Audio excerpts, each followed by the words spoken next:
بہت شکریہ پیر صاحب، آپ یہاں پہ تشریف لائے وقت دیا میڈیا کو. کیا کہیں گے؟ پہلے تو تھوڑا سا اپنے موجودہ سینیریو کے حوالے سے بتا دیں. آپ کی جو یہاں پہ کانفرنس رہی کیسی رہی اور کیا میسج دیں گے؟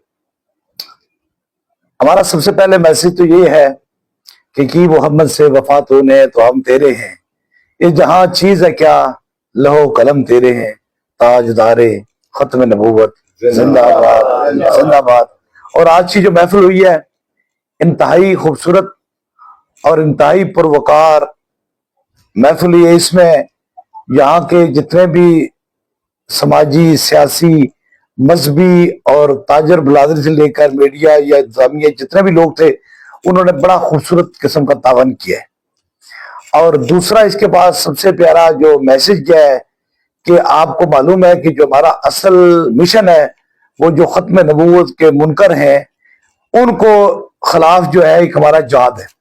اور اللہ تبارک تعالیٰ کے کرم سے آج گجرات کی یہ سرزمین اس بات سے فخر ہے کہ آج 6 بندے جو دائرہ اسلام سے خارج تھے انہوں نے حضور کا کلمہ پڑھا اسی محفل میں اور دائرہ اسلام میں داخل ہو گئے. یہ قابل تحسین اور قابل مبارک بھی ہے آپ کے لیے. تھوڑا سا یہ بتائیے گا جو پچھلے کچھ عرصے سے ایک سینیریو بنایا گیا آپ کے اس مشن کے خلاف، آپ کے خلاف، کیا اس کا کوئی اثر پڑا آپ کے اس مشن پہ، یا کیا سمجھتے ہیں اس طرح کے اقدامات سے آپ کا مشن متاثر ہو سکتا ہے؟ یہ بات تو روزہ روشن کی طرح سامنے ہے. آپ اسے بالکل کسی اینگل سے بھی دیکھیں، یہ کسی قسم کا جی جو ہے وہ کوئی نہ کوئی ایسا افیکٹ تھا نہ کوئی ایسی بات تھی. اس کے پس منظر کے پیچھے جو ہے نا وہ ایک ایسے تھے جو ختم نبوت کے منکر تھے جنہوں نے، آپ کو پتا ہے کہ یہ تقریباً 2 سال سے پاکستان میں ایک قانون توڑنے کی کوشش کرتے ہیں، وہ 290C، وہ قانون کو توڑنے کی کوشش کر رہے ہیں. لیکن بہت سارے لوگ اس کے اندر زد میں آ کر ان کو خریدا گیا. اور یہ جو ہے وہ انگلینڈ سے لے کر یہ دنیا کی ایک سازش ہے کہ اس 295C کو جو ہے وہ توڑا جائے.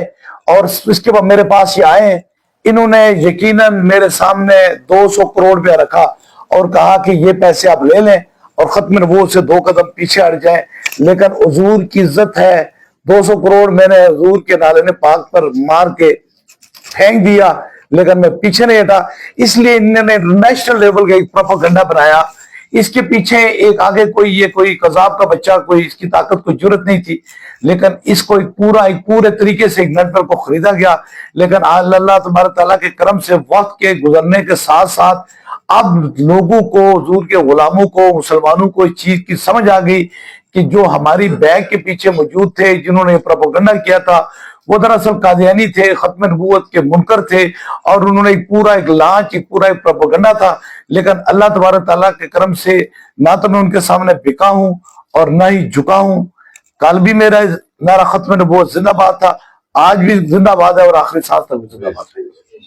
اچھا یہ بھی بتائیے گا تھوڑا سا کہ اس حوالے سے عام لوگوں میں کوئی تاثر آپ کے حوالے سے آپ محسوس کرتے ہیں کہ کوئی کمی ہوئی ہے، یا ماضی میں آپ گجرات میں کرتے رہے ہیں کانفرنسز، کوئی فرق تو نہیں نظر آیا؟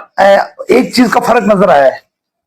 پہلے لوگ آتے تھے دھم کے لیے، اب لوگ آتے ہیں محبت کے لیے.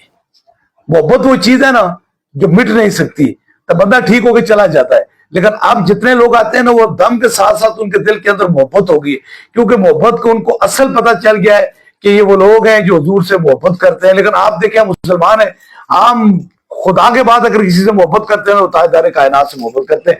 آج لوگوں میں نے واضح فرق دیکھا ہے کہ وہاں بڑے بڑے لوگ موجود تھے اور وہ محبت سے آئے تھے کہ یہ وہ بندہ ہے جس نے پوری دنیا میں جا کر حضور کی ختم نبوت پہ سودا بازی نہیں کی بلکہ پہرہ داری کی. اچھا پھر سب یہ بھی بتائیے گا موجودہ جو حالات چل رہے ہیں آستانوں کا، ہمارے بزرگان دین کا، اولیاء کا، یہ فیضان پاکستان کہا جاتا ہے، بڑا کردار ہے. اور ہمارا اگلی دشمن جو ہے وہ بھارت ہمیشہ سے اسی طاق میں رہتا ہے کہ کب کوئی موقع ملے. تو بڑا ضروری ہوتا ہے کہ جب آپ جیسے دین کو لے کر چلنے والے اپنے آبا کی ہمارے جو بزرگ ہیں اسلاف ہیں ان کے مشن کو لے کے جا رہے ہیں، ان کا کردار بڑا اہمیت اختیار کر دیتا ہے ایسے صورتحال میں۔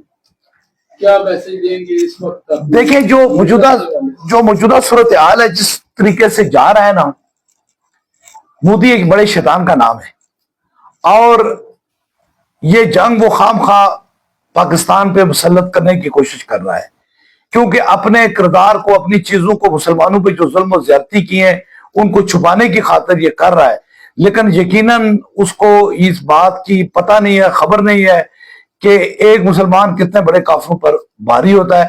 اگر اس نے ایسی کوئی حرکت کی تو دیکھیں، ہم یہ کہتے ہیں کہ سب سے پہلے پاکستان، ہم سارے پاکستانی ہیں۔ آج آزادانہ طور پر ہم اپنے عقائد کی، اپنے مذہب کی، اپنے دین کی، اپنی مساجد کی، ہم ہر طریقے کی جو ہے وہ تبلیغ کر سکتے ہیں۔ اگر خدا نہ خواستہ اگر ہم سارے جو صوفیاء ہیں یا کسی بھی لیول پہ جو لوگ ہیں، اگر انہوں نے تھوڑا سا پیچھے ہٹیں گے تو گھر سب کا برابر ہوتا ہے، گھر کو کوئی توڑنے نہیں دیتا۔ جب پاکستان کی طرف کوئی آئے گا سب سے پہلے ہم لوگ کھڑے ہوں گے، کیونکہ ہم آپ کو تھوڑا سا ایڈ کر رہے ہیں کہ میں غازی کا بیٹا ہوں، ہمارا پورا خاندان جو ہے وہ مجاہد لوگ ہیں، ہم نے یہ جنگیں ہمارے باپ دادا نے لڑی ہوئی ہیں، ہم مثال کے طور پر ہم نے ملک کی بھی وفاداری کی، حضور کی ختم نبوت کی پہراداری کی۔ عالم اسلام کے لیے پیغام یہ ہے کہ یہود اور نصارہ جو چاہتے ہیں، جسے قرآن کہتا ہے کہ وہ ہمیں اکیلا اکیلا کر کے مارنا چاہتے ہیں۔ آپ فلسطین کی حالت دیکھیں، سب سے پہلے انہوں نے، کیونکہ کافر کو وعدہ جو ہے وہ پکا نہیں ہوتا ہے، جس طرح انہوں نے فلسطین کے اندر ظلم و ستم کیا ہے اور اس کے بعد بچوں کو کس طرح کیا ہے، اور پھر وہی ٹرن آف جو ہے وہ پاکستان کے ساتھ کرنا چاہتے ہیں۔ لیکن ایسا نہیں، عالم اسلام کا اس وقت یہ ہے کہ اگر کوئی بھی عالم اسلام کا ملک جو ہے وہ اپنی سلامتی چاہتا ہے تو وہ ایک اتحاد میں ہو جائے، ایک جھنڈے کے نیچے ختم جمع ہو جائے، جو حضور کی ختم نبوت کا جھنڈا ہے۔ اچھا سر، مقبوضہ کشمیر کے لوگ جو صدیوں سے پس ان کے لیے آپ کا؟ دیکھیں، مقبوضہ کشمیر کے جو لوگ ہیں ان کو تو سب سے پہلے خراج تحسین ہے کہ انہوں نے اپنی جانیں دے دی، قربانیاں دے دی، لیکن اپنے پاکستان کی وفا سے وہ پیچھے ہٹے نہیں ہیں۔